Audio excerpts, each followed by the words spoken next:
अपने नाम का सुमरण करना, ध्यान में बैठना सीख लिया तो बहुत अच्छी बात है। जब जब आदमी पर विपत्ति और तकलीफ आती है त्यों त्यों प्रभु के प्रति उसका प्रेम बढ़ता है, लेकिन सबका नहीं बढ़ता। ये भी मैं बता दूं, सत्संग से और तेल से सभी चीज़ नरमा, नरमा का मतलब नरम हो जाती हैं। सत्संग से और तेल से सभी चीज़ नरमा, मूर्ख नर और सेंधड़ार दिन दिन होत कड़ा। जिनके भाग्य के नसीब में नहीं होते, वो पास में होते हुए भी नहीं कर सकते। क्यों? उनका कर्म ऐसा ही होता है। कर्म, इनके खेत में सदा जेठ बैसाख। अब जेठ की ये हालत है, भूमि में घास भी नहीं जामती। जो आदमी कर्म से हीन होता है उसके दिल की ये हालत होती है, उसके पल्ले कुछ नहीं होता। सत्संग को पाके तो मूर्ख से मूर्ख सठ सदरी सुसंगति पावा। मूर्ख इंसान भी अच्छी संगति पाके अच्छा इंसान बन जाता है। जिस प्रकार से पानी के गंदे नाले भी गंगा में गिरने के बाद सारे गंगाजल बन जाते, गंगाजल कहलाते हैं। लेकिन जो कोई सुधार अपना करना ही नहीं चाहता, उसको कौन सुधारेगा? सुधार अगर जो करना चाहता है वो इंसान, उसके लिए तो यूँ समझो कि प्रभु की शक्ति हर प्रकार से, प्रकृति की दूसरी चीज़ें उसको सही रास्ते पर ले जाने के लिए और उसका मनोबल बढ़ाने के लिए, उसकी बुराइयां छुटाने के लिए, उसको पवित्र करने के लिए तैयार रहती हैं। लेकिन करने वाले की हिम्मत चाहिए। इसीलिए कही कि सकल पदार्थ है जगमाही, कर्महीन नर पावत न है। वो इंसान होते हैं जिनके कुछ कर्म गति, कुछ पूरब लेख।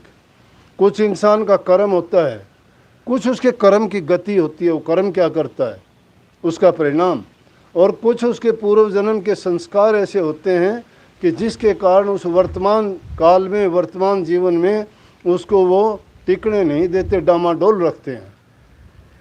वो वहाँ अच्छी चीज़ में भी बुरी चीज़ खोजना चाहता है, गुणों में भी दुर्गुण देखना चाहता है, वो पुण्य के कार्य में भी पाप कमाता है, भले इंसानों में भी बैठ के वो दुर्गंध फैलाता है। इसीलिए कबीर साहब ने ये वाणी कही कि अरे मूर्ख इंसान, गुरु की शरण में आके और तू गुरु के उस एहसान को भूल गया कि गुरु ने तुझे कौन सी दौलत बख्शी थी। जिसको दौलत की पहचान ही नहीं होगी वो क्या जानेगा। दुनिया के देखा देखी में जो लोग काफ़ी आ जाते हैं। एक आदमी का एक उद्देश्य नहीं होता। कोई अपनी स्वार्थ के लिए आता है, कोई अपने संतान के लिए आता है, कोई रोजी रोजगार के लिए आता है, कोई मान बढ़ाई के लिए आता है। और उनको वो चीज़ें जब मिल जाती हैं फिर बस वो भूल जाते हैं। कबीर साहब ने उनके लिए ये बात कही कि अरे मूर्ख, तू गुरु को क्यों भूल गया? गुरु ने तेरी दुर्मति, जो तेरी ज़रूरत थी वो सभी पूरी तो की, तेरी दुर्बुद्धि थी वो ठीक की, तेरे पाप कर्म थे वो तेरे के सारे दग्ध किए, तुझे अच्छे गुण दिए, अच्छा करने के लिए प्रेरित किया, तुझे अमृत रूपी नाम दान की बख्शिश की, और फिर भी तू गुरु को भूल गया। तेरी गति तो ऐसी है जिस प्रकार से कौवे को पकड़ के अगर उसको पिंजरे में रोक के चारों वेद अगर पढ़ाते रहें, और चारों वेद पढ़ाना नहीं, उसको कंठस्थ याद भी करवा दें, इतनी मेहनत करें हम, और उसकी मेहनत करके उसको जो पढ़ा के न बाहर जब छोड़ते हैं तो उसको कितने चाहे मन के दाग, उनको क्या पता मन के दाग का क्या स्वाद होता है। उसी प्रकार से मूर्ख इंसान नहीं जानता सत्संग का क्या आनंद है और नाम में क्या ताकत है। देखा देखी करने से नाम नहीं हो जाता, देखा देखी करने से सत्संग नहीं हो जाता। सत्संग इंसान के दिलो दिमाग में, उसके ख्यालात में, उसके जीवन में, उसके आचार व्यवहार में तब बदल दे के रख देता है। लेकिन जब उसको छोड़ोगे, उसको कितने मन के दाग खिलाओ, मन के दाग का उसको आनंद नहीं, छोड़ते ही सूखे हुए करंग पे जाके चोंच मारेगा, क्योंकि उसने अपनी आदत को नहीं बदला है। जिसने अपनी आदत को नहीं बदला, तो कबीर साहब ने कहते फिर तेने गुरु से क्या दीक्षा ली, क्या पाया गुरु से, कि तेरी गति तो उस काग जैसी है, काग की वृत्ति। काग ने अपनी आदत को नहीं छोड़ा, अपनी बुरी आदत उसने नहीं त्यागी, तो गुरु का ज्ञान उसको कहाँ लगा। दूसरा उदाहरण दिया सर्प के लिए, क्योंकि उनकी प्रकृति ऐसी थी, उनके पूर्व जन्म के संस्कार ऐसे थे। जिनके पूरे गिरे हुए संस्कार होते हैं उनको गुरु भी नहीं उठा सकता, लेकिन गुरु तो अपना पोरस ला के चाहता है कि जीव आज नहीं कल को, कल नहीं परसों को, कभी न कभी ये सुधर जाएगा। कभी न कभी वो इस आस को नहीं छोड़ते हैं। वो तो ये कहते हैं कि गंदा आदमी जब अपनी गंदी आदत को नहीं छोड़ता, हम अपना अच्छा करना क्यों छोड़ देंगे। गुरु ने किसी का बुरा कभी नहीं किया, दुष्टों का भी बुरा नहीं करते, पापियों का भी नहीं करते, नीचों का भी नहीं करते। जो उनका भी बुरा करते वो उनका भी बुरा नहीं करते, बदले में उनको कुछ ना कुछ अच्छा करते हैं। इसीलिए उनका नाम गुरु है। गुरु नाम प्रकाश दिखाने वाले का है, गुरु नाम अज्ञान को मिटाने वाले का है। इसीलिए कहा कि गुरु ने तेरा सब कुछ किया, फिर तो गुरु को भूल जाता है। सर्प का कहा कि सर्प की आदत है, उसकी प्रकृति है, उसमें जातीय गुण है कि वो डंक चलाता है। लेकिन अगर उसको कोई लेके और पिंजरे में रोक के उसको अनुभव ज्ञान बताए, अनुभव ज्ञान का मतलब ज्ञान से भी ऊंची जो चीज़ है, जिस चीज़ को प्राप्त करके आदमी उसके सार वस्तु को निकाल के और फिर उसको दे सर्प को, तो चाहे उसको कितना भी तुम अनुभव ज्ञान दो, कितना ही उसको पढ़ाओ, कितना ही उसको समझाओ, लेकिन और कितना ही उसको दूध पिलाओ। ये कहा जाता है कि सांप दूध पीता है कि उसको कितना ही दूध पिलाओ, लेकिन दूध पिलाने से उसमें कोई अमृत नहीं बन जाता। क्यों नहीं बनता? कि उसके अंदर की जो आदत नहीं बदली है, उसमें तो जहर बनाने की ही मशीन लगी हुई है, उसमें जहर ही बनाता है। तो कहता है उस सर्प को कितना भी तुम अगर दूध पिलाओगे तो दूध पिलाने से उसमें जहर ही बढ़ेगा, अच्छा नहीं होगा। इसी प्रकार से दुष्ट आदमी को अच्छी बात भी बताओगे, अच्छी शिक्षा भी दोगे, उसके गुण करोगे, तो भी वो गुणहीन होगा, फिर भी उसके अंदर अच्छी बातें आ नहीं सकती। जिस प्रकार से सर्प डंक चलाता है मौका मिलते ही, उसी प्रकार से दुष्ट आदमी भी उसका कितना ही हित करो, कितनी भलाई करो, कितना अच्छा करो, जब उसको मौका मिलेगा उसी को डंक मार देगा। इसीलिए इस बात को दोहराते हुए कबीर साहब ने कही, तीसरी बात और सुनो, उनकी अकल और उनकी समझदारी की बात ये कही, वो गधे जैसे होते हैं। क्योंकि गधे में समझ और अकल नहीं है। गधे में समझ होती तो कहना मान लेता। अब कहते हैं कि खर को पकड़ पोड़ में बांधा, गधा तो यूं ही घूमता रहता है, रूढ़ियों पे कुर्डियों पे गंदगी की चीज़ों में घूमता फिरता है। कौन उसको घर में बांध के अच्छा चारा देता है? कभी कोई हमने तो नहीं देखा उसके गधे को कोई चारा देता हो। घोड़े को भी देता होगा, खच्चर को भी देता होगा, लेकिन गधे को कोई चारा नहीं देता। उसको तो खोल देते हैं, ऐसे ही घूमता फिरता, मन मर्जी का कुछ भी करो। अगर वो ठिकाने का हो तो उसको बांध के रखेंगे, लेकिन ना, गधे को खोल देते हैं, कहीं भी जाओ आओ कुछ भी करो। वो तो जिनकी गधे जैसी आदत होती है, उसको अगर तुम पकड़ के बांध के और अच्छे कमरे में रखोगे और हरी हरी घास उसको ला के डाल दोगे, और उसको जब चाहे तुम कितने अच्छे साल दुसाले उड़ा दोगे कि भाई मैं इसको अच्छा बना दूँ, घोड़े की तरह बना दूँ, खच्चर की तरह बनाऊँ कि सुंदर लगेगा, काम आएगा, लेकिन बोझा ढोने से सिवाय उसका कोई काम नहीं है। वो गधा का गधा है कि जब भी उसको छोड़ोगे जाके उसको आनंद आएगा, उस गंदगी में लेट के, कुर्डी पे लेट के। वो अच्छी जगह उसको पसंद ही नहीं है। क्यों नहीं है?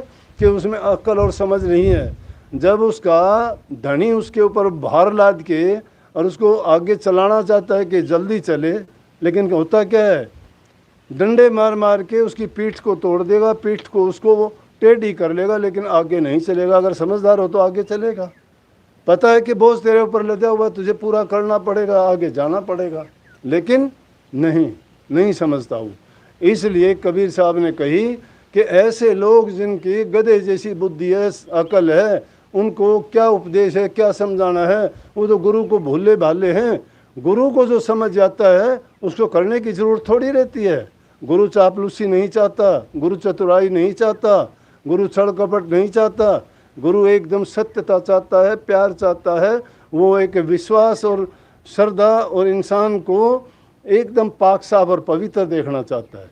जिनके पास ये चीज़ें होती हैं उनके कैसी क्या मानोगे? आज स्वामी विवेकानंद जी का नाम लेते हैं, उनके जीवन की अगर घटना देख लोगे हैरान हो जाओगे सुन के। एक बार हाथरस के रेलवे स्टेशन के ऊपर बैठे, और बैठे हुए वहाँ जो लास्ट वाली ट्रेन थी वो भी सब निकल गई, प्लेटफॉर्म पे कोई नहीं रहा। ये सन्यास है, ये गुरुओं की शिक्षा है। बैठे रहे। वहाँ का जो असिस्टेंट स्टेशन मास्टर था वो भी अपनी छुट्टी करके रात को जब जाने लगा, देखा कोई नहीं हुआ पैसेंजर। उनको देखा, सन्यासी को देख के कहने लगे, आप कहाँ से आए, कहाँ जाना है?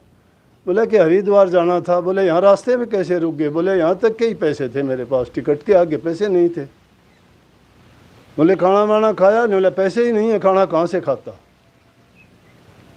आग्रह किया उन्होंने, मेरे घर चलो, मैं आपको खाना खिलाऊंगा।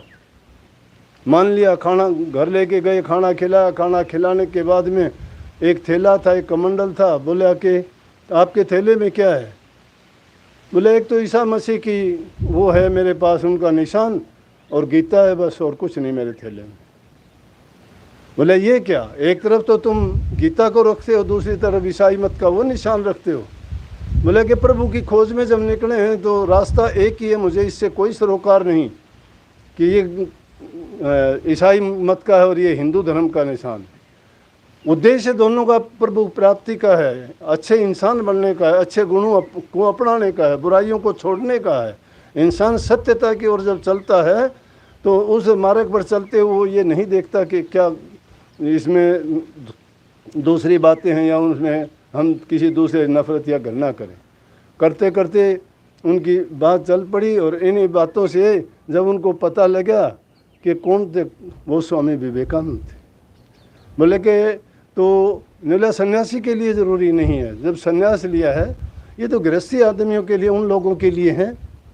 बोले हमारे लिए द्वेष, ईर्ष्या, निंदा, पराई बातों में पढ़ के अपने आप को दिमाग खराब करना है। ये तो वो लोग करते हैं जिन लोगों के दिमागों में बुराइयां भरी पड़ी हैं, वो इधर उधर छिपते लुकते और निंदा करते फिरते हैं। बोले हमारा क्या, हम जहाँ बैठ के जब हमारी सन्यासी की कौन बुराई करेगा? अगर सन्यास की कोई बुराई करता है, सत्य की बुराई करता है, प्रभु की बुराई करता है, करो, हमें उससे कोई सरोकार और डरना नहीं है। तो कहने लगे ये दुनिया भांत भांत की लोग है। जिस प्रकार से कबीर साहब ने कहा कि पक्षी आण वृक्ष पर बैठे रणमिल चोलन रहा, ये दुनिया एक पेड़ है। इस पेड़ में 84 लाख प्रकार की योनियों के जीव आके बैठते हैं। सभी सब रणमिल के अपना अपना कर्तव्य, अपना अपना जीवन व्यतीत करते हैं। जो उनके जिनके अनुसार उनकी प्रवृत्ति और उनका जैसा जीवन है उसके अनुसार कार्य करते हैं, रहते जीते हैं। और इस पर रहते रहते वो क्या करते हैं कि जब सुबह का टाइम होता है उनका कोई आपस में मेल मिलाप किसी से नहीं रहता। मिलते हैं तो बड़ी बातचीत करते हैं, अपनी राजी खुशी की करते होंगे, खुश होते हैं, कितनी चहचहाट होती है उन पेड़ों में। लेकिन सुबह का टाइम होता है, भोर सुबह होते ही, सूर्य की किरण फूटते ही वो अपने अपने रास्ते चले जाते हैं, कोई किसी से लेना देना नहीं है। कबीर साहब कहते हैं कि जिस प्रकार से समुद्र के में अनेकों प्रकार की लहर उठती हैं, इसी प्रकार से इस दुनिया में भी जीव उन लहरों के समान आते हैं जाते हैं। और ये जीव एक ऐसी प्रकार का बहाव है दुनिया में, कोई यहाँ सदा के लिए रहने के लिए नहीं आया। लेकिन जो अगर तुम अपने जीवन को अच्छा सफल बनाना चाहते हो तो इस जीवन को तुम लहर के अंदर लहर समा दो। प्रभु से निकली हुई ये जो बूंद है इसको वापस मोड़ के उसे प्रभु की शक्ति में ही मिला दो। लेकिन उसमें मिलाने के लिए आपके लिए गुरु की शिक्षा और गुरु द्वारा बताया हुआ रास्ता, उस पे चल के आप अपने मार्ग पे, अपने उद्देश्य में, उस मार्ग पे चल के आप अपने उद्देश्य में सफल हो सकते हो। इसीलिए कही है कि गुरु की महिमा तभी इतनी गाई गई है, तभी गुरुओं का महत्व दिया गया है। और फिर कहते हैं कि जो किसी पर कोई एहसान करता है ना, उसको आदमी को भूलना नहीं चाहिए।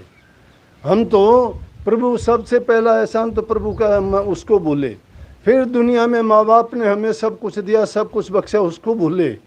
फिर उनसे भी अच्छा जो सबसे नेक काम कौन करता है? गुरु करता है। माँ बाप हमारा पालन पोषण कर देंगे, हमारी सब चीज़ों में मदद कर देंगे, लेकिन माँ बाप के पास हमें वो चीज़ नहीं मिलेगी जो गुरु ने दे दी।